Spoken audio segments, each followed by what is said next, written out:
Magandang araw sa inyo mga ka-YouTube. Huwag kalimutan na mag-subscribe, mag-like at mag-share sa aking YouTube channel. Ngayong araw sa Papa Dudut Stories exclusive on YouTube. Dear Papa Dudut, magandang araw po sa lahat ng mga tagapakinig. Nawa ay ligtas tayong lahat sa kabila ng pandemya na ito. Itago niyo na lamang po ako sa pangalang Maria. Ako po ay 17 years old from Bataan. Pasensya na po kayo kung masyado magulo ang ikukwento ko, subalit maraming salamat pa rin kung ito'y inyong mababasa. At lubos ang aking pasasalamat kung sakaling madidinig ko ito sa inyong YouTube channel na kung saan ay lagi po akong nakikinig. Sa 17 taon na ako po ay nabubuhay sa mundong ibaba. Opo, mundong ibaba. Sapagkat ako po ay laging nasa ibaba. Mahirap ang buhay. Puro away at opo magulo. Ako po ay namulat sa buhay na puro away at hindi naman po nawawala talaga sa buhay ang problema. Yun nga lang ay nanatili na sa buhay namin. Ako ay nagising at tila pinagmasdan ng labas na tila'y umuulan pa. At sa wakas ngayon ay ang aking kaarawan.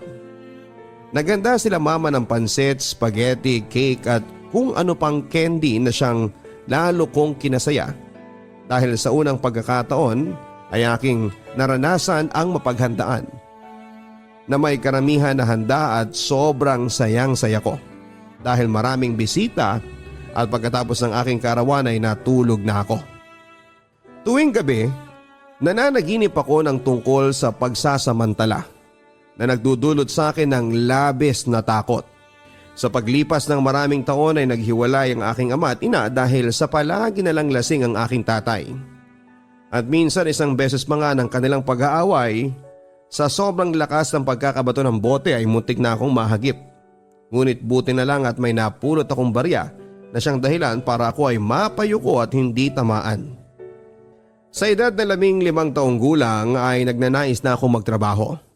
Sapagkat ang aking ina ay hindi na ibibigay ang mga kailangan ko sa paaralan at kung minsan ay naiinggit ako dahil yung ate ko at kapatid ko na bunso ay meron, ngunit bakit wala ako? Madalas akong mainggit sa kanila kung kaya't dumidiskarte na lamang ako para makabili ng materyales para sa mga projects ko at ibang mga kailangan ko sa aking pag-aaral, lalong-lalo na sa baon. Madalas ay hindi na ako umuuwi sa tanghali para makatipid at kahit walang kainin sa tanghalian. Ngunit napapatingin ang mga kaklase ko at guro sa akin at tinatanong kung bakit hindi ako kumakain. Ang sinasabi ko na lamang ay hindi ako nakapagbaon at agad naman nila akong binibigyan.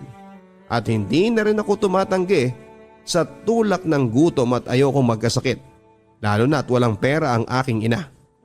Sa pagtungtong ng 16 na taong gulang ko, mas ikinasakit ng damdamin ng aking ina at ikinahina ko ang pagdadalang tao ng ate kong 18 years old, si Ate Clara. Kahit na hindi kami ganong ka-close at madalang magkaunawaan, ay marami akong plano para sa amin at kay mama at sa bunso naming kapatid na si Alyon. Heist, nakikita ko ang lungkot at pagkadismaya sa mukha ni mama. Kita ko ang pagod at lungkot sa mga mata niya. Na kahit na hindi niya sabihin ay naririnig ko yon sa mga kilos niya. Sobrang nalulungkot ako dahil kami na lamang ang pag-asa niya. Sa ngayon ay 2 na lang kami ng kapatid kong bunso at 17 taon na ako ngayon. Pandemya. Nawalan ng trabaho si mama at ako ang naghahanap ng trabaho at sa awa ng Diyos ay nagkaroon ako. Ako po ay naging taga-kilo at taga-ayos ng asukalan at naging tagapatas ng mga biskwit at kung ano-ano pang trabaho. Naging tagaluto rin ako sa taas ni Ate Kiana at tagalaba. Kumbaga ay all around na kahit noong una ay 130 lang ang sahod ko. Kahit pa sinasabi ng ilang kasama ko na huwag akong papayag. Sa totoo lang ay abuso sa oras ang aking amo. Ngunit nananatili akong tahimik, Papa Dudut. Hanggang sa naging 200 at naging 250, ngunit ang pasok ko ay alas 4 ng madaling araw hanggang alas 5 ng hapon. Kapag uwian na talagang ipapahiga ko na lang dulot ng pagod. Walang pahinga-pahinga sa trabaho ko dahil bawat kilos mo ay makikita niya dahil may CCTV at nanonood siya. Ang kinikita ko sa bawat uwi ko ay ipinambibili ko ng bigas at mga delata. At kung minsan ay gatas ng pamangking ko. Nangungupahan lang kami ng mga oras na yan. Ayaw ni mama sa dating bahay namin dahil ika nga andon si papa. Galit na galit siya tuwing binabanggit ko ang pangalan ni papa. May mga pagkakataon din na hindi ko napipigilan ang sarili ko na makipagsagutan kay mama. Minsan, ipinagdarasal ko na lamang ngunit minsan ay talagang masakit akong magsalita. Kaya humingi ako ng diretsang tawad sa aking ina. Sa pagdanais ko na magkaroon ng cellphone ay pinagtiyagaan ko talaga ang makaipon para makabili ng Cherry Mobile na di-rotate. Kung baga ay may sides na hindi natatouch pero pwede na pong pagtiyagaan para din sa pag-i-enroll ko sa online class. Isang araw nagkalikot ako sa Play Store para maghanap ng mga application hanggang sa naisipan kong mag-download ng dating app. At may napili ako at nag-sign up ako na kunwari ako ay 19 years old. Marami ako nakachat at kapag may bastos ay binabla ko. Nakakainis kasi. At biglang may nagpakilala. Hi, my name is John, nice to meet you. Hanggang sa lumipat kami sa isang app which is WhatsApp para makapag-usap kami ng maayos. Marami siyang tinatanong at mukha siyang mayaman. Sa totoo lang. Ngunit pakikipagkaibigan ang aking nais at hindi ang mamera. Dumating yung araw na wala na akong trabaho at wala na ako. Wala na kaming makain at ang sabi ko kay John na hindi ako makakapag-chat sa kanya dahil wala akong pang-load. At naisipan ko namang bigla na manghiram muna sa kanya na kung maaari akong makahiram ng pang-load. Agad naman siya nagsabi sa staff niya at na-loadan ako. Patuloy kami nag-usap hanggang sa umabot ng walang-wala na kami at wala akong ibang malapitan. Nagtanong ako sa kanya kung maaaring makahingi ng tulong at agad na nagmakaawa ako at tinulungan naman niya ako. Ngunit yung nanay ko naman po siyempre alam niya. Kaya gusto niya na humingi pa ako ng pangnegosyo. Ngunit hindi na ako tinulungan pa ni John. Hanggang sa naging makulit ako dahil nakikita ko na wala kaming mapupuntahan at nangungupahan lang kami. Kailangan ko ng pera. Hanggang sa umabot sa punto na humihingi na po siya ng nude pictures. Ngunit wala akong nagawa para sa pangangailangan nilang dalawa at patuloy niya akong niloloadan para sa online class. Nandidiri ako sa sarili ko. Sa buong buhay ko ay sinabi ko sa sarili ko na hindi na ako magiging katulad ng iba na ipapakita ang katawan para sa pera. Ngunit mas mali pala talaga ako dahil para sa pamilya mo na nahihirapan at nagugutom ay isusugal mo ang sarili mo. Makita lamang na busog sila at malusog. Isang araw mas lumala pa, binubulungan na ako ni mama at nakikita ko na puro problema na naman. Lumapit ako kay John para daw makahingi ng tulong muli. Hindi nila alam na ipinapakita ko na ang sarili ko para magkapera sila at makabili ng pandagdag na pangangailangan. Ayaw ko magmukhang sobrang dumi sa paningin at pandinig nila. Natatakot ako ngunit patuloy pa rin ako para lamang maka-attend ng online class. Hanggang sa dumating yung araw na hindi ako tutulungan ni John kung hindi kami magkikita. Ang sabi ko sa kanya ay nandidiri na ako sa sarili ko at pasensya ka na, ngunit dumating na naman yung araw na nakikitira kami sa tita ko dahil wala na kaming pambayad sa upa at ni kuryente at tubig ay hindi na namin kayang bayaran dahil wala po talaga kaming pera. Wala po ako nagawa kundi ang makipagkita sa kanya at ang sabi niya noong una ay kakain lang kami at bibigyan niya ako ng pera.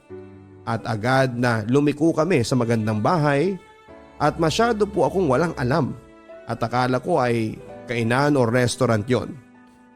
Ngunit ibang kainan pala ang aming pinuntahan. Sinubok niyang may mangyari sa amin ngunit hindi niya ako nakuha dahil hindi ko po talaga kaya. At wala pa akong karanasan. Wala pang nakakagalaw sa akin. Kung kaya nagmakaawa ako sa kanya at mas ikinuwento ko ang pangyayari sa buhay ko.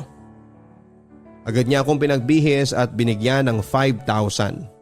At agad namili ako ng gatas para sa pamangking ko at mga noodles naman para sa amin nila mama. At namili na ako ng matinong cellphone dahil sirang-sira na rin at durug-durug na ang Cherry Mobile ko.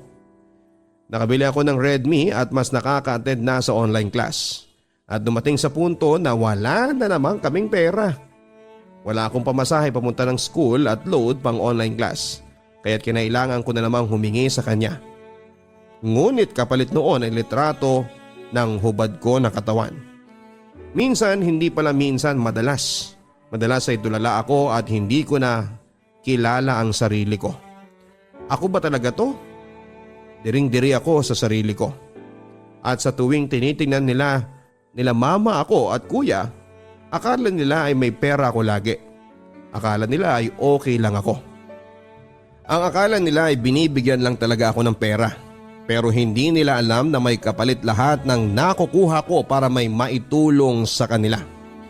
2 beses kaming nagkita sa dati pa rin at sumubok siya na may nangyari. Ngunit hindi niya pa rin ako nakuha dahil akala ko ay malakas na ako at kaya ko na. Dahil yung lakas ng loob na yon ay kinukuha ko sa pamamagitan ng pagtingin at pagsilip sa mukha ng nanay at kapatid ko na tila ba ay nakatingin na lang sa iba. Naawa ko sa kanila. Sila lang ang iniisip ko at hindi ko na iniisip ang dignidad ko. Hanggang ngayon ay tulala pa rin ako at hindi ko lubos na maisip na magagawa ko ito para maisalba sila sa gutom at makatulong, lalo na hindi ako mahuli sa klase. Natapos ang namamagitan sa amin ni John ng ilang buwan. Nagka-boyfriend naman po ako ngunit hindi ko inakalang mayaman siya, talagang minahal ko siya. Ngunit si mama muli ang dahilan kung bakit kailangan kong manghiram sa kanya. Pinapadalhan naman niya ako ng 3,000. May pasobrang 1,000 pa nga kung sakaling magkita naman daw kami. At dumating nga yung araw na magkikita na po kami dahil walang klase. Mahigit 1 linggo, ngunit 1 araw lang ako na malagi sa kanya. At alam ng aking ina yon. Pinadalhan niya ako ng pamasahe ngunit hindi ko inaakalang tulad rin pala siya ng iba na nais akong kunin. Ayoko nung una ngunit sa una lang naman daw masakit, ika nga. At hindi ko talaga kaya yon. Kaya't ang sabi ko ay matulog na lang kami. Nakinig naman siya ngunit kinaumagahan pagkatapos ng almusal ay muli niyang ninais na gawin yon. Wala na akong nagawa kahit ayoko at sobrang sakit ay tiniis ko pa rin. Lutang na ako pag uwi at kunwari ay okay lang ako. Lumipas ang ilang araw, buwan, mas umikli ang oras niya sa akin. Ang mali ko lang ay hindi ko agad sinabi na minor de edad ako. Ngunit kahit na ganoon ay maaari naman niya akong hintayin. Sobrang sakit pa rin sa akin at hanggang ngayon bagong-bago pa rin sa isipan ko. At marahil aral na po sa akin at patuloy kong dinadanas na hirap sa buhay.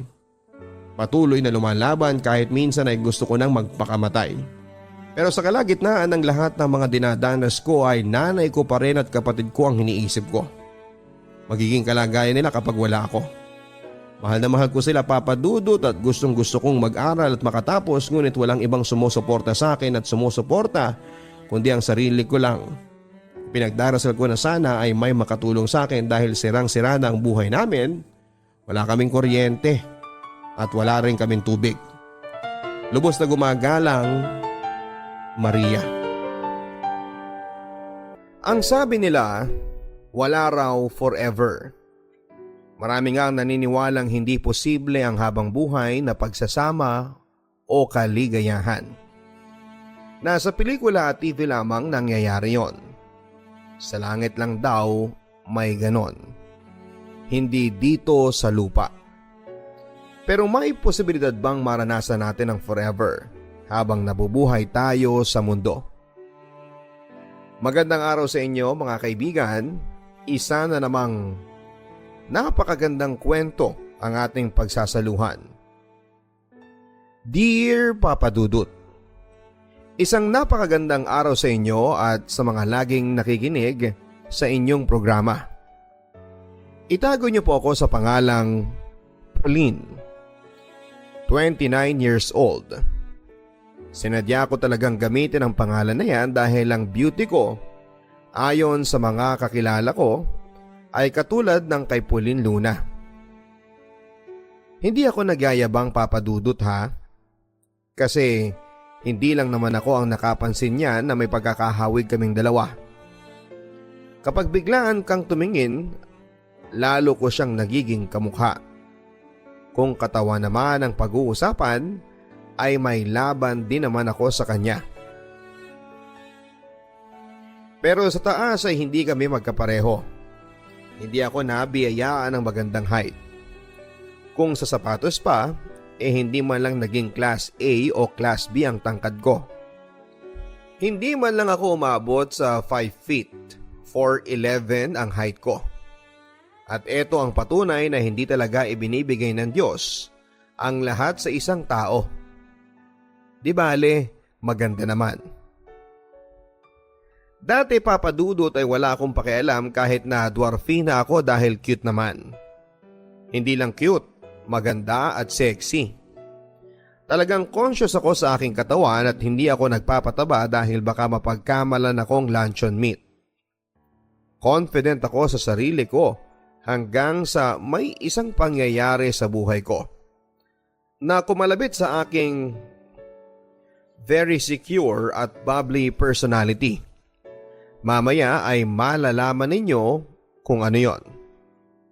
I consider myself as happy, bubbly, easygoing and ambitious. Ayoko sa negative energy at hanggang kaya ay sinusubukan kong maging positive. Kahit na may malaki pa akong problema. Wala akong pakialam sa mga chismis dahil gusto ko bawal ang sad. Dapat happy. Sa totoo lang, sinusubukan kong ang isulat sa masayang paraan itong kwento ko kasi ayokong nagiging sentimental. Ayoko nang umiiyak kasi masakit sa loob yon. Minsan naman hindi kailangan maging madrama ang kwento para maging maganda, hindi ba? Ang papa ko ay nagtatrabaho bilang factory worker at si mama naman isang plain housewife. 8 kaming magkakapatid. At ako ang panganay. Ang sabi ni mama nung bata pa ako ay may pagka-spoiled brat daw ako. Hanggang sa nasundan ako ng kapatid kong si Jamaica. Hanggang sa umabot kami ng 8. Dahil doon ay mahirap ang sitwasyon namin pagdating sa pera. Kaya bilib lang ako sa papa at mama ko dahil nagagawa naman nilang iraos ang bawat araw para sa aming pamilya. Noong graduate ako ng elementarya as valedictorian ay super proud syempre ang mga magulang ko sa akin. Lalong lalo na si Papa. Anak, congratulations ha. Ang talino talaga ng anak ko. Mana sa papa niya. Hoy hoy hoy. Anong mana sa papa? Sa akin nagmana yang si Pulin. Lagi kaya akong sinasabitan ng ribo noon. First honor pa nga ako minsan eh. Matalino naman sana ako pero ewan ko ba kung bakit ako nagpabuntis sa'yo ng 3rd year high school. Kung hindi nangyari yon, sana mayaman na ako ngayon. Sagot naman ni mama. O sige na ma, sa'yo na nagmana si Pulin. Talo na ako. Nagsisisi ka ba na ako ang napangasawa mo? Hindi naman darling, ikaw naman masyado kang matampuhin eh. Paglalambing ni mama. Saan ka pa? Ang gaganda at ang gagwapo ng mga anak natin at saka matatalino pa. Natatawa na lamang ako sa mga magulang ko, Papa Dudut. Wala akong masabi sa inyo, Mapa. Love your own ata ang motto ninyo eh. Ganong kaming magturingan. Parang magbabarkada. Dahil sa pamilya namin ay narealize ko na sa murang edad na hindi kailangan ng maraming pera para maging masaya. Meron nga akong mga classmate na may kaya nga pero may kabit naman ang mga magulang. O di kaya ay lulong sila sa bisyo. Mabuti na lang ang Papa Vic at Mama Lilia ko ay walang kasing bait. Sila ang the best parents sa buong mundo. Napasok ako sa isang public high school at dahil sa matataas ang grades ay napunta ako sa Section 1. Grabe ang kompetisyon. Dahil ang mga napabilang sa section na yon ay mga valedictorian, salutatorian at first honorable mention na galing sa iba't ibang eskwelahan. Feeling ko ay hindi talaga na-stress ang mga teacher namin dahil lahat kami ay mga matatalino at hindi na kailangan ng matindihang paliwanagan sa mga lessons. Mahigpit man ang labanan ay ako ang naging first honor, Papa Dudut. Tuwang-tuwa ang mga magulang ko dahil kahit sa high school ay naipagpatuloy ko ang pagiging magaling na estudyante. Pati ang mga kapitbahay namin ay bilib na bilib sa akin. Anak, ang galing mo talaga. Sabi ko na nga ba alam ko magiging top ka na naman sa klase. Pagmamalaki naman ni Papa. Salamat pa, nakangiti kong sabi sa kanya. Pauline, anak, halika na, lalabas na tayo, ang sabi ni Mama. Ma, saan po tayo pupunta? Bibili tayo ng isusuot mo para sa recognition. Kailangan maganda ang suot mo dahil ikaw ang first honor. Ma, wag na. Ibili na lang natin ng bigas ang pera. Sayang naman, may damit pa naman ako dyan sa cabinet. Ay hindi pwede. Kailangan sa pag-akyat mo sa stage, mapapansin nila ang kagandahan ng matalino kong anak. Excited na sabi naman ni Mama. Napakaswerte ko nga naman sa mga magulang, Papa Dudut. Ginagawa nila ang lahat para matustusan ang mga project at extracurricular activities namin sa school. Kaya masaya din akong suklian ang kanilang mga paghihirap. Noong second year ay section 1 pa rin ako. Pero hindi gaya noong first year ay hindi na ako ang first honor.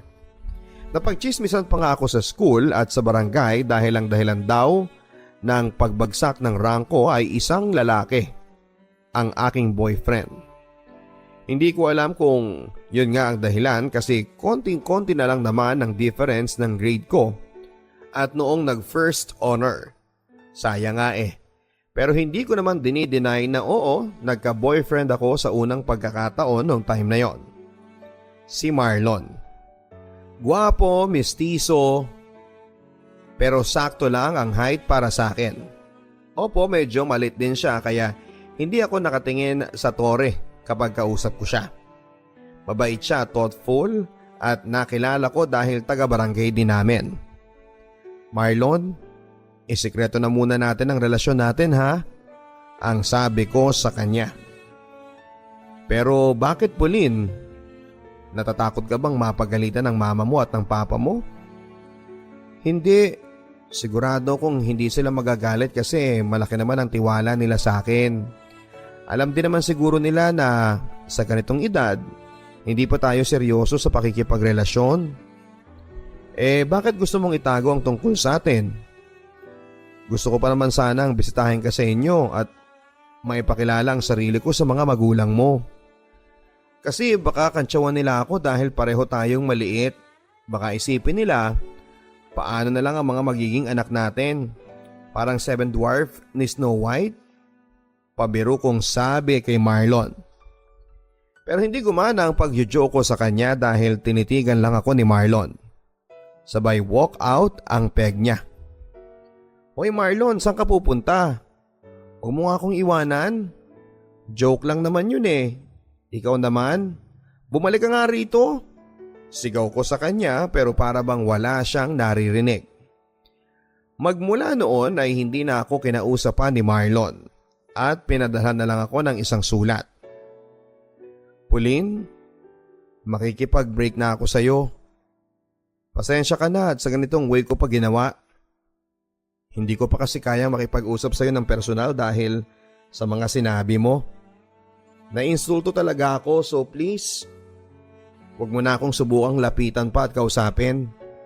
Sana makakita ka ng lalaking mas pasok sa standards mo. Nakalagay sa sulat ni Marlon. Nakonsensya talaga ako papadudot sa mga sinabi ko kay Marlon. Wala naman kasi talaga akong masamang intensyon pero ayon, the damage has been done. Sabi nga nila. Nagalit siya sa akin at mukhang hindi na ako mapapatawad pa. Pinalipas ko muna ang konting panahon bago ko sinubukang lapitan si Marlon. After 2 weeks ay pinuntahan ko na siya sa kanyang paboritong pwesto. Ang ilalim ng puno ng mangga sa may tindahan ni Aling Biring. Doon kasi siya tumatambay kapag hapon na lalo na kapag wala ng pasok. Naalala ko rin na bougainvillea ang paborito niyang bulaklak. Kaya namitas na lang ako ng sanga nito sa tanim ng kapitbahay at nilagay ko sa buhok ko. Maala Hawaiian ang dating Papa Dudut. Inayos ko muna ang buhok ko at damit ko at saka ako lumapit sa puno ng mangga.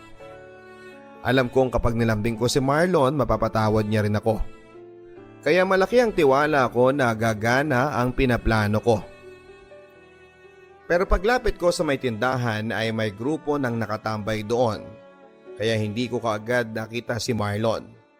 Aalis na sana ako nang marinig ko ang boses niya. Pauline, halika. Ipapakilala kita sa mga kaibigan ko. Wala na akong choice kundi ang lumapit sa kanya, Papa Dudut. Pauline, naalala mo pa siguro ang pinsan kong si Cheryl. Kasama niya mga kaibigan niya galing Baguio. Nagbabakasyon sila dito at sa bahay sila nag-i-stay. Proud na ipinakilala ni Marlon ang bawat isa sa kanila sa akin. Hanggang sa ipakilala niya ang isang babaeng matangkad, maganda, maputi at mahaba ang buhok. Ito nga pala si Candy, girlfriend ko. Sa pagsabing yun ni Marlon ay kinuha niya ang kamay ng babae at hinalikan ito. Para akong nabilaukan, Papa Dudut. Agad kong hinila si Marlon palayo sa grupo at tinanggal ang bougainvillea na nakalagay sa buhok ko. Girlfriend?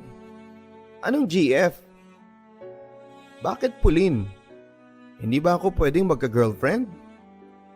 Ang tangkad niya para sa iyo, Marlon.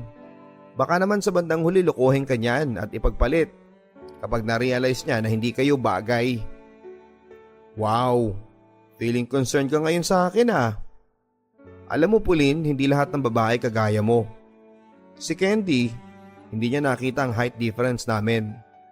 Ang ugali ko ang nakita niya. Kaya niya ako sinagot. At saka 14 lang ako. May chance pa akong tumangkad no? Ang taas ng kilay ni Marlon habang sinasabi sa akin yon. Akala mo tutubo ka pa? Wish mo lang. Hindi ka natatangkad kasi nga ang mga binti mo maiiksi. Pulang-pula ako habang sinisigaw yon kay Marlon. O ayan ka na naman Pauline eh. Akala mo kung sino ka matangkad. Alam mo, hindi na ako masasaktan sa mga sasabihin mo kasi kilala ko ang sarili ko at alam kong mahal mo pa rin ako. Pero masaya na ako kay Candy eh. Pwede pa rin naman tayo maging friends, okay? Aaminin kong nasaktan ako sa mga sinabi niyang yon. Kahit na hindi naman gaanong seryoso ang relasyon naming dalawa. Pwedeng puppy love na matatawag yon. Pero hindi pa rin nagbabago ang katotohanang si Marlon ang first boyfriend ko. Na siya ring nagbigay sa akin ng aking first kiss. Siyempre, espesyal yon para sa akin. Pagkatapos ng ilang buwan after naming mag-break ni Marlon ay nakilala ko naman si Tope. College student siya nung time na third year high school pa lamang ako. Wala naman siyang sinabi kay Marlon. 5'6" ang height niya at talatang may itatangkad pa dahil mahaba ang kanyang mga bias. Siyempre gwapong-gwapo siya at malakas ang datingan. Alam kong sa edad niyang yon ay marami na rin siyang mga naging relationships kaya naman sobrang ingat din ako Papa Dudut. Ayaw ko namang magkamali kami no at pagsisihan ko yon habang buhay. May pangarap pa akong tulungan ng mga magulang at kapatid ko. Kaya ayaw kong may pagsisihan kami ni Tope in the future. Pero sobrang porsigido talaga siya. Kahit malayo ang bahay namin sa boarding house niya ay pumupunta siya sa amin tuwing weekend.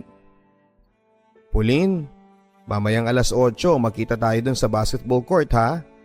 Ang sabi pa ni Tope. Ha? Bakit doon naman? Eh di ba ang dilim doon kapag ganong oras? Bawal nang maglaro doon kapag ganon. Takang-takang tanong ko naman kay Tope. Ay sus, eto naman oh. Gusto ko lang na magkaroon ng quality time tayong dalawa. Yung tipong walang makakasagabal sa atin. Mas maganda nga yung walang ibang tao dun eh. Tahimik tayong nakatambay dun sa may mga bleachers. Quality time? Sa basketball court? Hindi kita maintindihan ha. Basta magkita na lang tayo doon. Huwag ka nang magpakipot ha. Alam ko namang gusto mo ring makasama ako. Sagot niya sa akin. Sa mga sinabing yun ni Tope ay para akong nainsulto, Papa Dudut. Feeling ko kasi parang hindi niya ako ginagalang. Ano ba talaga ang nararamdaman niya para sa akin? Mahal ba niya ako talaga? Alam ko naman ang intensyon niya kaya niya gusto makipag-meet sa akin sa madilim na lugar na yon. Ano? Pupunta ka ba o hindi? Kasi kung hindi, uuwi na lang ako sa boarding house. Ikaw lang naman ang sadya ko kaya ako pumunta rito eh. Namasahe pa ako para lang puntahan at makita ka. O sige 8:00 pupunta ako. Sagot ko. Dumating ako ng tagpuan ng 8:15. Habang papalapit ako ay naisip kong napakawalang klas ng ginagawa ko. Ang alikabok ng mga upuan at panay ang tingin ko sa paligid kung may nakakakita ba sa pagpasok ko. Gym style kasi ang basketball court sa amin, Papa Dudut. Nakita ko nakaupo sa pinakatagong sulok si Tope, kaya nilapitan ko siya. Hi Pauline, halika, tumabi ka sa akin. Noong nandun na ako ay nagdalawang isip ako lalo na sa ginawa kong pagpunta. Pero nandun na ako, kaya tinabihan ko na lamang si Tope. As soon as nakaupo ako ay sinunggaban niya ako kaagad. Pilit kong tinanggal ang kamay ni Tope na nakahawak sa bewang ko at panayang iwas ko sa mga halik niya. Ano ba Pauline? Bakit ka ba ganyan? Para kang tuod eh. Nainsulto talaga ako sa mga sinabi ni Tope. Doon ko na-realize kung gaano siya kabastos. Alam ko na ngayon kung anong klaseng lalaki siya. Alam kong hindi niya ako totoong mahal. Nagpunta ka na rin naman dito, ibig sabihin nun gusto mo rin may mangyari sa atin. Kunwari ka pa, tawang-tawang sabi niya. Dito ay hindi na ako nakapagpigil pa. Sobra ako nabastusan sa kanya kaya ayon, isang pak at isang pak pa ang dumapo sa pisngi niya. Agad akong umalis para makalayo kay Tope. Pero kahit walang nangyari sa amin, ay iba ang nakarating na balita sa mga kapitbahay. Ikinuwento ni Tope sa pinsan niya na nakuha niya ang pagkababae ko. Siguro dahil ayaw niyang mapahiya o di kaya gusto niyang siraan ako o baka pareho. Ewan ko kung bakit nagsinungaling siya, basta ganon ang nangyari. At dahil may tenga ang lupa at may pakpak ang balita ay kumalat sa barangay namin ang usap-usapang nakuha ni Tope ang aking pagkababae. Mabilis na pinagpiestahan ng mga tsismosa sa amin ang impormasyong hindi naman totoo. Kahit katiting. At syempre nang marinig ng mama ko ang mga sabi-sabi ay halos magwala na ito. Pinaghahanap niya si Tope pero hindi naman niya nakita kasi malayo ang tinitirhan nito. Kapag daw nakita niya ay babalatan niya ito ng buhay. Magsabi ka nga ng totoo Pauline? Nasaan ka ba kagabi? Ma, totoo pong kami po ni Tope. Totoo din pong nagkita kami kagabi sa basketballan. Pero hindi po totoo ang mga narinig nyo. Walang nangyari sa aming dalawa dahil hindi ako pumayag na pagsamantalahan niya ako. Marami pa akong gustong gawin sa buhay ko at ayaw kong magkaroon ng hadlang. Sabi ko na nga ba eh. Walang iya talaga yung lalaking yon. Hayop siya. Kapag nabalitaan ko nandito siya sa lugar natin, makikita niya kung gaano katalas ang balisong ng papa mo. Sinong matinong lalaki naman ang magsisinungaling at maninira ng puri ng isang babae? Bastos siya. Hindi ka ba niya sinaktan anak? Wala ka bang nararamdaman? Kasi kung meron man dadalhin kita sa doktor. Ma, okay lang po ako. Hindi naman niya ako sinaktan. Fighter yata ako no? Nakangisi kong sabi. Aba, may gana ka pang ngumiti ha pagkatapos ng ginawa niya. Pauline, sa susunod mag-ingat ka ng husto. Hindi mo alam ang kayang gawin ng ibang lalaki dyan. O siya, dito ka muna at may pupuntahan ako.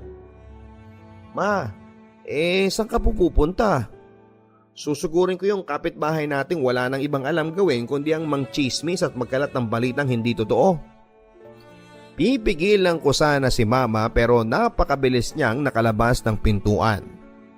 Buti na lamang at nagkataong nasa labas ang kapatid ko at siya na ang pumigil sa kanya.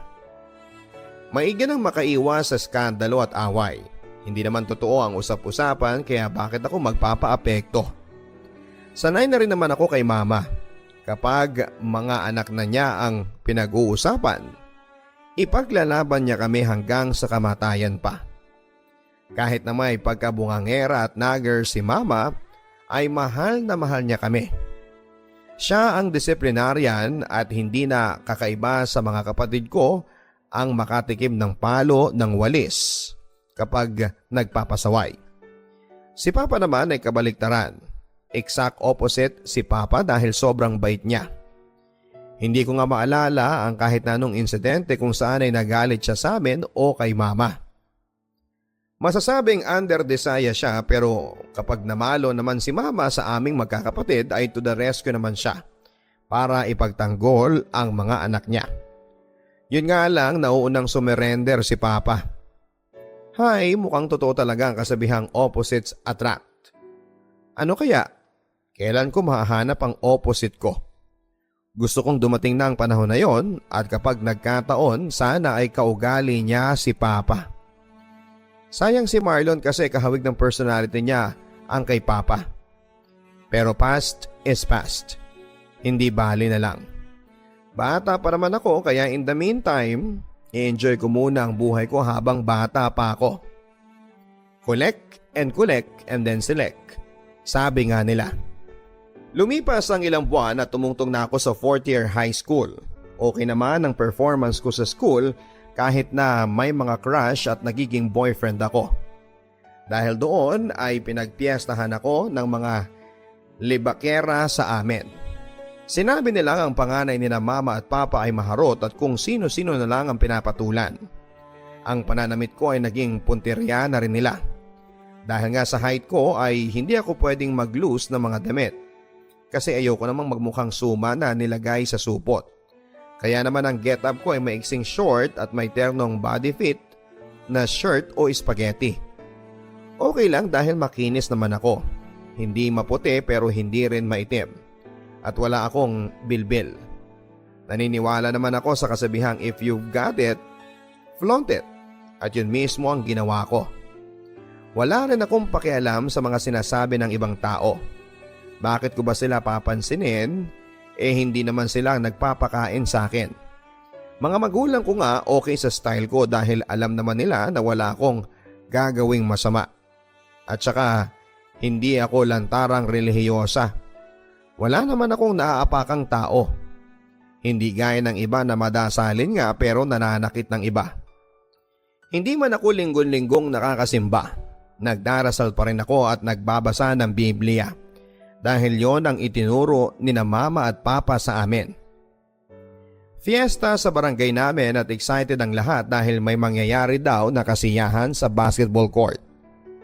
Meron daw talent showdown at Miss Gay at may konting pakain. Kaya naman sabik ang lahat na magpunta papadudot.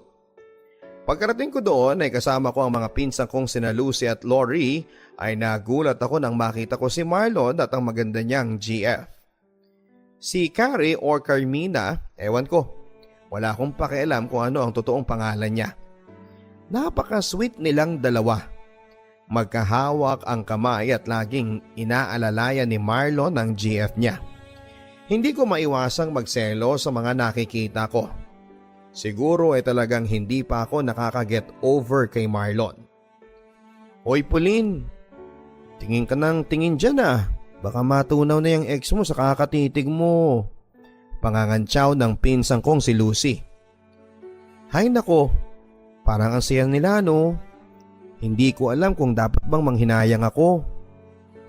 Nakakaloka.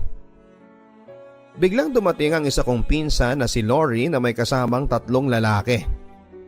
Hello mga insan, may papakilala ko sa inyo. Mga bago kong friends. Ito si John, si Kim at ang pinakabago na bagay sa iyo Pauline, si Rex. Boys, eto nga pala ang mga ganda kong mga pinsan, sina Lucy at saka si Pauline.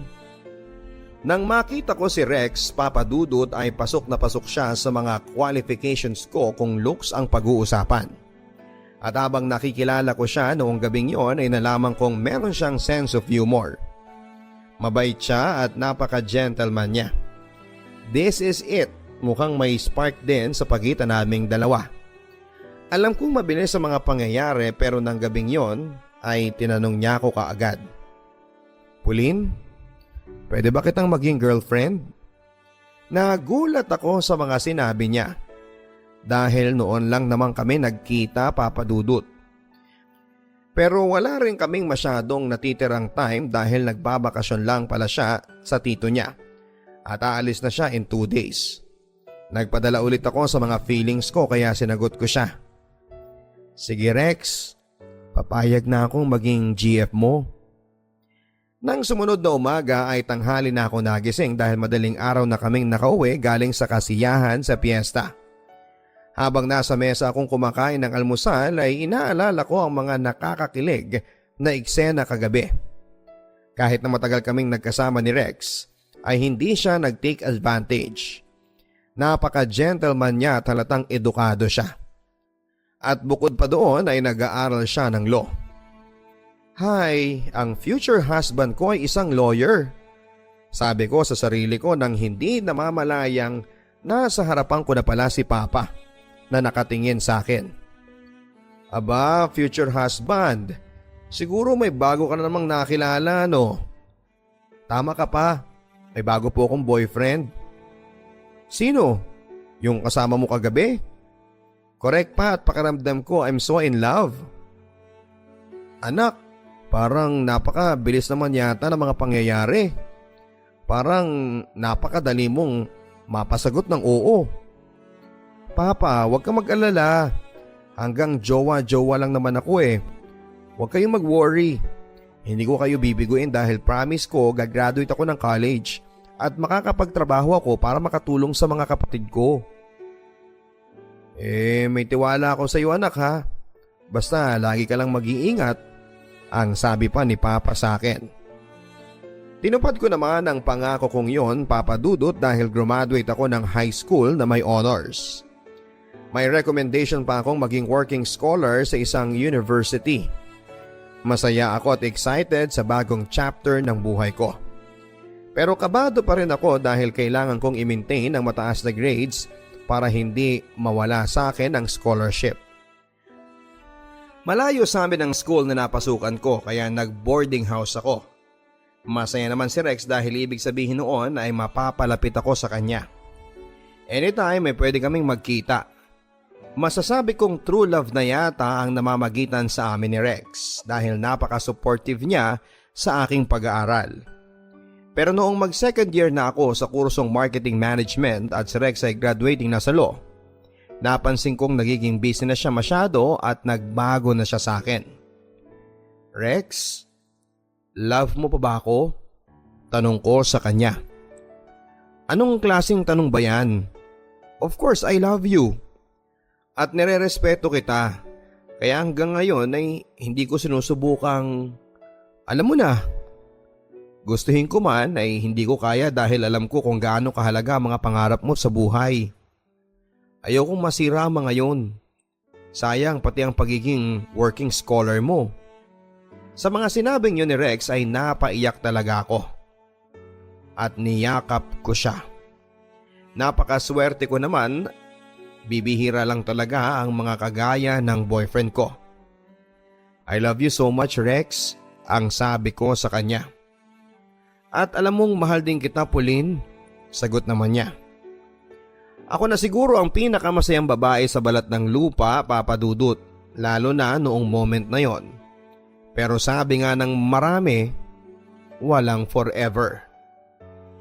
Naka-duty ako noon sa library sa school at nakiusap ang librarian namin na magpa-encash ako ng tseke. May emergency raw kasi sa bahay nila at wala siyang ibang mahingaan ng pabor, kaya pumayag ako.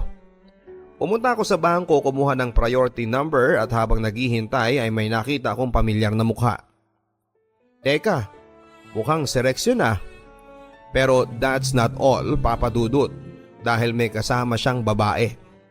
At ang mas eksplosibo pa noon ay kilala ko siya. Si Candy ang girlfriend ng ex kong si Marlon. My God, totoo ba tong nakikita ko? Tanong ko sa sarili ko habang kinukusot ko ang mga mata ko. Baka malabo lang kasi. Sweet na sweet silang dalawa, Papa Dudut. Si Candy nakaangkla sa braso ni Rex at si Rex naman ay panay ang halik sa buhok ni Candy. Para ako nasusuka sa asar nang makita ko yon, Papa Dudut. Lalapitan ko pa ba sila para kumprontahin o hindi ako magpapakita? Ano kaya ang dapat kong gawin? Pero bago ko pa man maisip ang gagawin ko ay nagkatagpo na ang mga mata namin ni Rex. Para siyang namutla at agad-agad niyang tinanggal ang kamay ni Candy sa pagkakapulupot sa kanya. Timing naman na tinawag ang number ko ng teller at pagkatapos noon ang transaksyon namin ay agad akong lumabas ng bangko. Hindi ko tinignan si Rex at Candy, basta dire-diretso lang ang lakad ko. Hindi ko na malayang hinahabol pala ako ni Rex hanggang sa marinig ko ang boses niyang tumatawag sa akin. Pauline, please makinig ka sa akin. Hintayin mo naman ako. Let me explain. Sigaw niya. Explain? Ano pa bang dapat i-explain mo? Malinaw na ang lahat sa akin. Pero siguro gusto mo ring i-explain sa akin kung paano mo naging girlfriend ng babaeng yon na alam kong kaibigan ng kababata mong si Marlon. Sige, i-explain mo nga sa akin yon. Curious din kasi ako eh. Bakit sa lahat ng babae, siya pa? Hindi lang ako niloko nyo. Pati na rin si Marlon. Cheater! Sorry talaga, Pauline. Hindi naman sinasadya eh. Nagkakilala kami ni Candy nung piyesa sa inyo. Wala naman talagang namagitan sa amin noon pero last month, nagkita ulit kami kasi magkaklase kami sa isang subject. Hindi namin sinasadyang naging close at nahulog ang loob namin sa isa't isa. Ano Rex? Anong hindi sinasadya? Ano to, natisod ka lang, aksidente? Yun ang hindi sinasadya, pero ang pakikipagrelasyon, sinasadya yon. Sigaw ko sa kanya. Hindi na nakasagot pa si Rex sa mga sinabi kong yon. Napabagsak na lang ang mga balikat niya at hindi na siya nakatingin sa akin. Kagad akong pumara ng jeep at sumakay. Hinayaan ko si Rex na nakatayo sa kinakaroonan niya. Para sa akin, yun na ang katapusan ng relationship namin. Oo, nasaktan ako dahil niloko ako ni Rex. Pero nasasaktan din ako para kay Marlon. Ano kayang mararamdaman niya kapag nalaman niya ang katotohanan? Mahirap pero sinubo kong maging positive sa mga nangyari. At sa paglipas ng panahon ay nakita kong blessing in disguise ang naganap. Dahil sa breakup na yon ay nakapag-focus ako sa aking pag-aaral. At noong mga times sa sobrang down ako ay nakilala ko ang tunay kong kaibigan na dumamay sa akin. Mabilis na dumaan ang panahon. Hanggang sa nakagraduate na ako sa kurso ko. Walang kapares ang tuwa ng mga parents ko. Pati na rin ang mga kapatid ko sa aking pagtatapos. Ang mga kapitbahay nga naming tsismosa hindi makapaniwalang nakagraduate ako dahil sa forecast nila ay mabubuntis daw ako at hindi makapagpapatuloy sa pag-aaral. Kaya masayang-masaya akong napatunayan na mali silang lahat. Siyempre, after graduation, ang susunod kong step ay ang paghahanap ng trabaho. Gusto kong matulungan ang mga kapatid ko lalo na si Jamaica na magka-college na sa parating na pasukan. Alam mo naman sa panahon ngayon ay ang mahirap makahanap ng trabaho.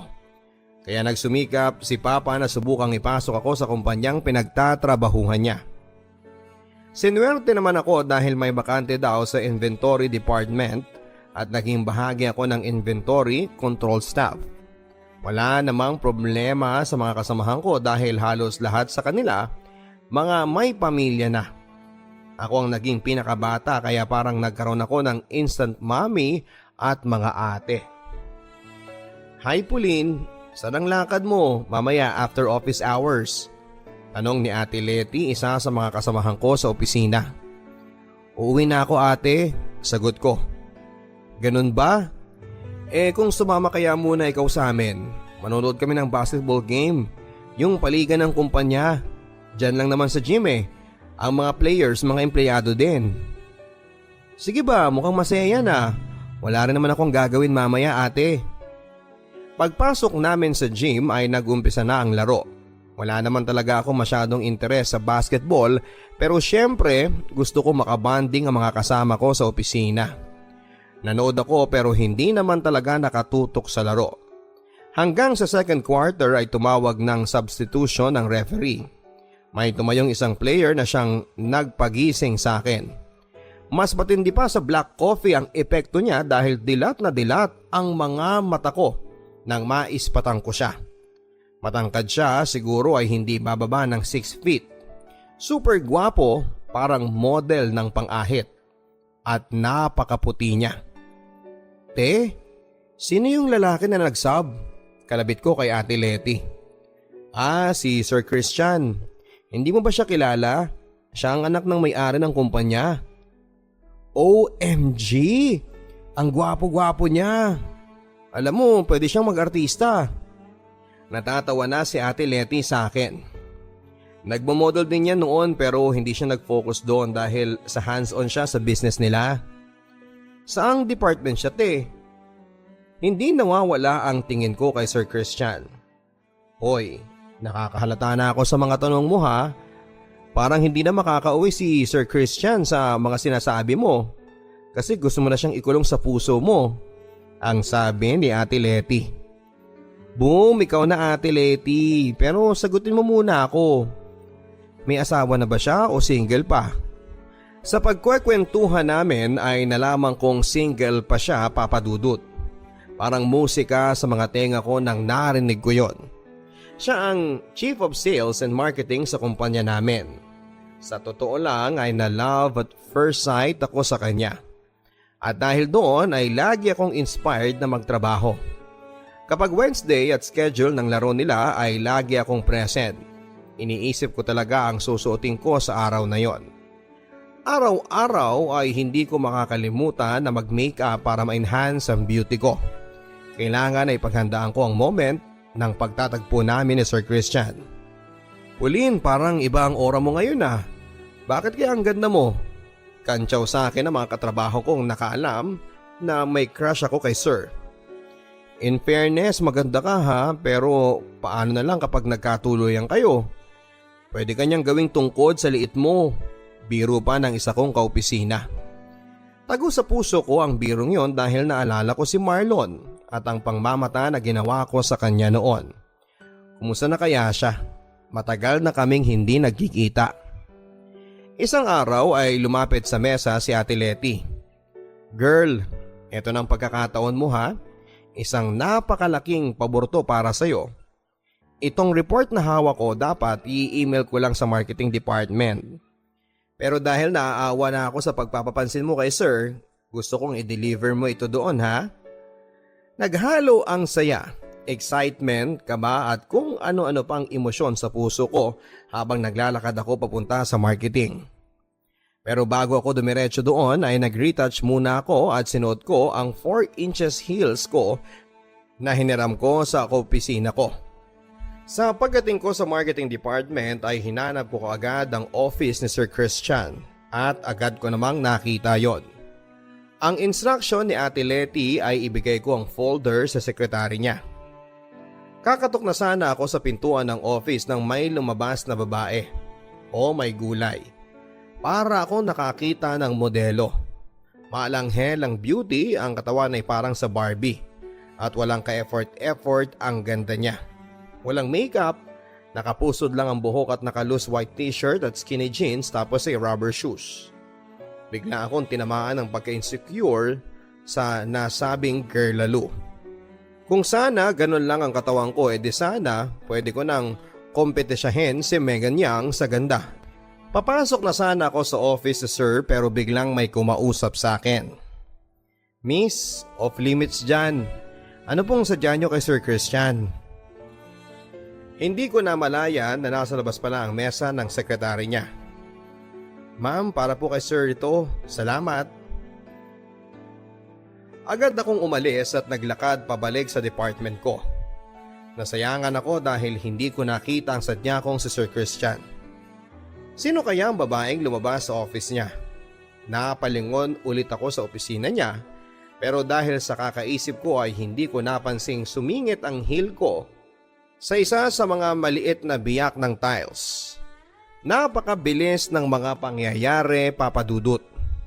Bigla na lang akong plakda sa sahig dahil sa lakas ng pagbagsak ko at medyo napatili pa ako ay nakuha ko ang atensyon ng lahat.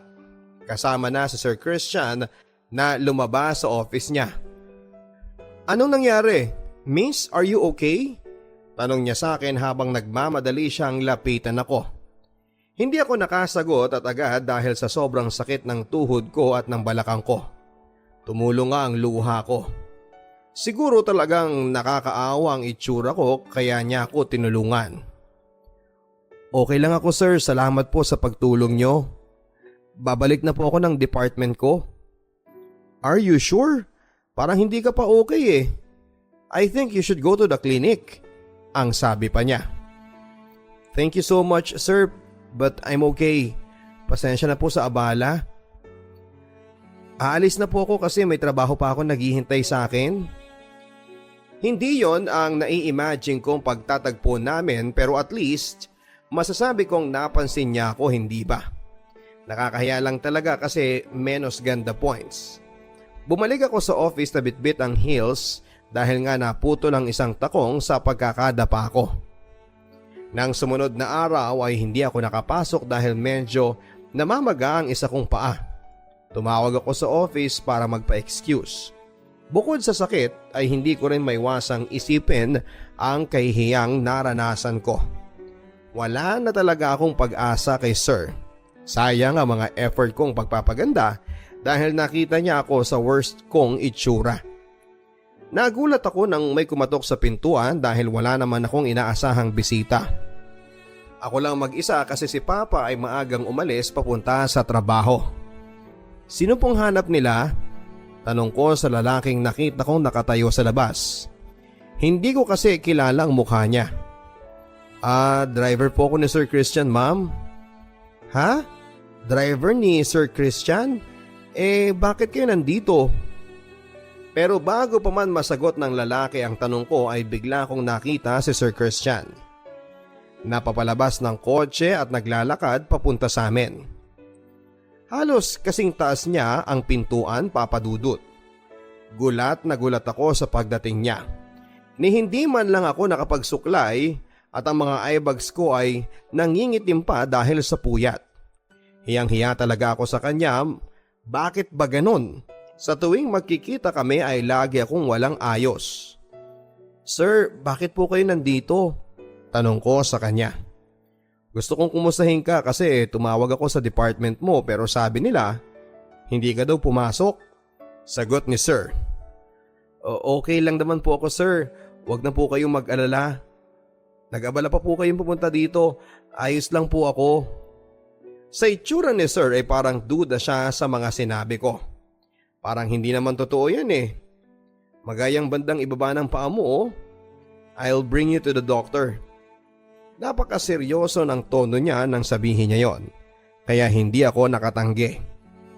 Magkatabi kami sa sasakyan sa mamahaling SUV niya at inalalayan pa niya ako sa pagsakay. Mas maganda ka kapag wala kang makeup, biglang sabi ni Sir Christian.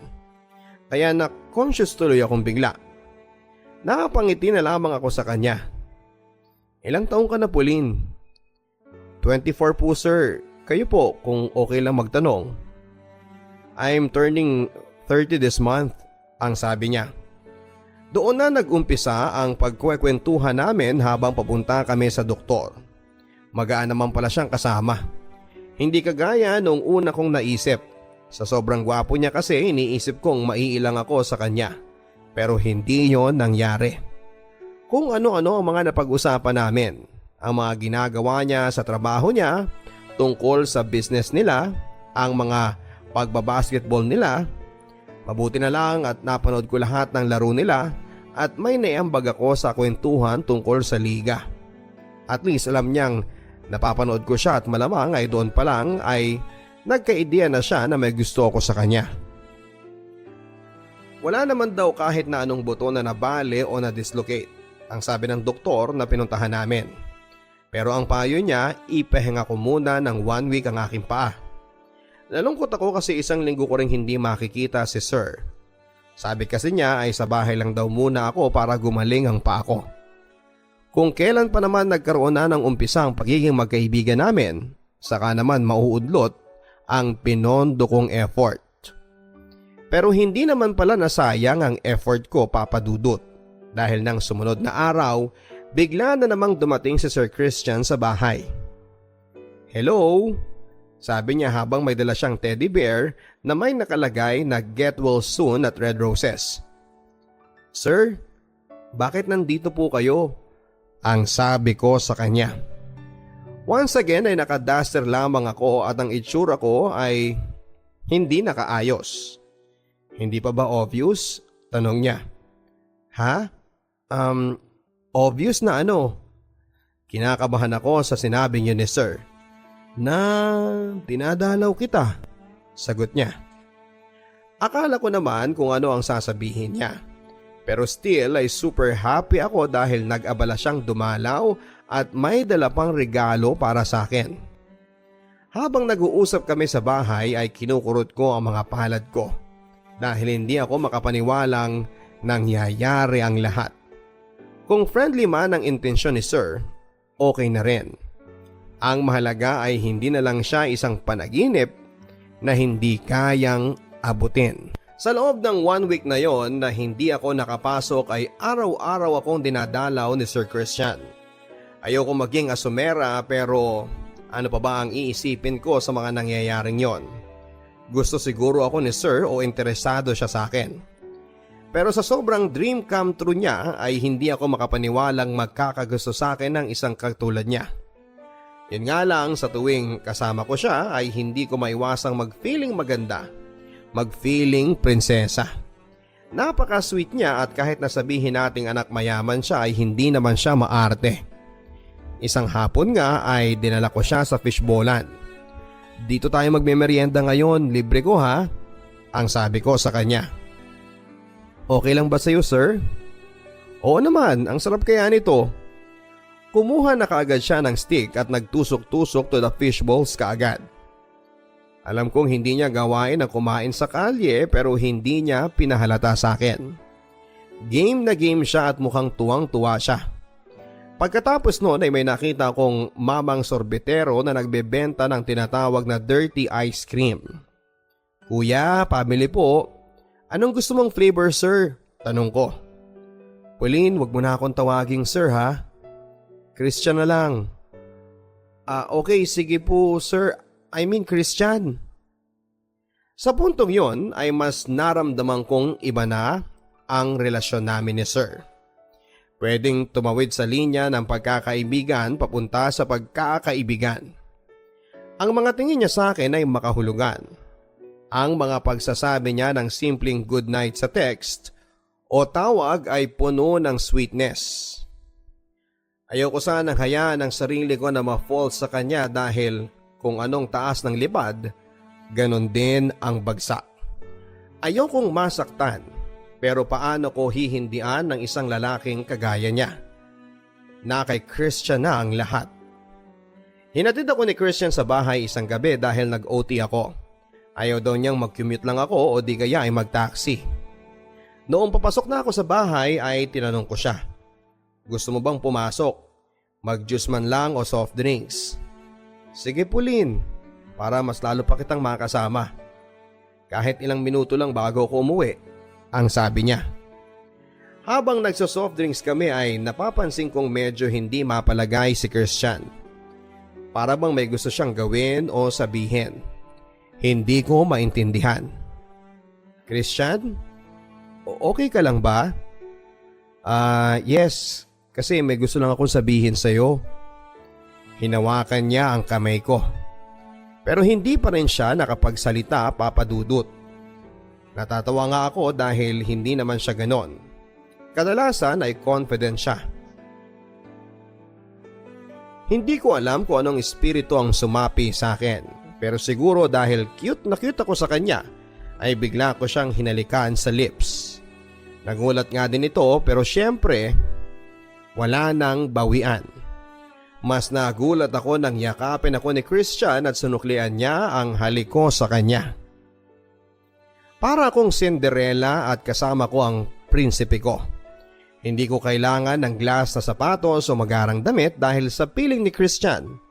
Pinaparamdam niya sa akin na ako ang pinakamagandang babae sa mundo. Sa ngayon ay nakaplano na ang kasal naming dalawa. Gusto ko sanang simple lang dahil ayokong may masabi ang iba. Pero sabi nga ni Christian, he wants the best for me.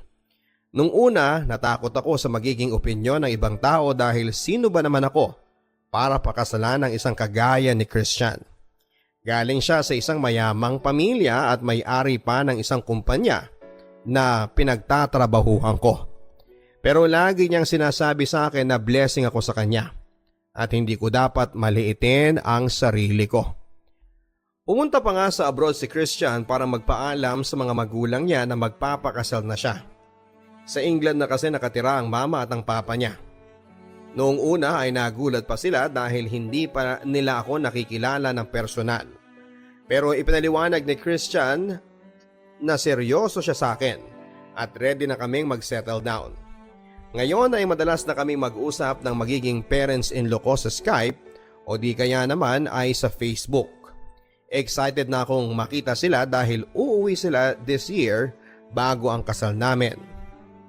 Kahit na ayoko sanang maniwala sa forever, ang buhay naman ang gumagawa ng paraan para ma-realize kong nag-i-exist siya. Ngayon ay handa na akong makasama ang forever ko, ang aking mahal na si Christian. Nagmamahal, Pauline. Madalas ay biru-biruan ngayon na ang forever daw ay hindi po totoo. Sa dami nga ng mga nagbe-break na couples ay iisipin mo talagang ganon, ano? May iba nga dyan na kahit matagal na sila ay hindi pa rin humahantong sa kasala ng relasyon at nasisira din. Mahirap nga pong magtiwala at umasa kapag yon ang iyong mga nakikita. Pero tignan natin ang mga success stories ng pag-ibig. Marami din namang mga nagtagumpay against all odds. At mapapahanga ka rin sa mga kwento nila. Tumingin ka lang sa paligid mo, sa mga kaibigan at pamilyang naging wagi pagdating sa relationship. Ang mga kwentong yon ang magbibigay ng inspirasyon sa iyo para isipin na totoo ang forever. Kailangan lang ay think positive para ma-attract mo ang taong para sa iyo. Nandiyan naman talaga ang forever. Maaring hindi mo pa nga lang nakikita. Ipadala ang inyong Papa Dudut Stories exclusive on YouTube sa stories@papadudut.com. Maraming salamat po.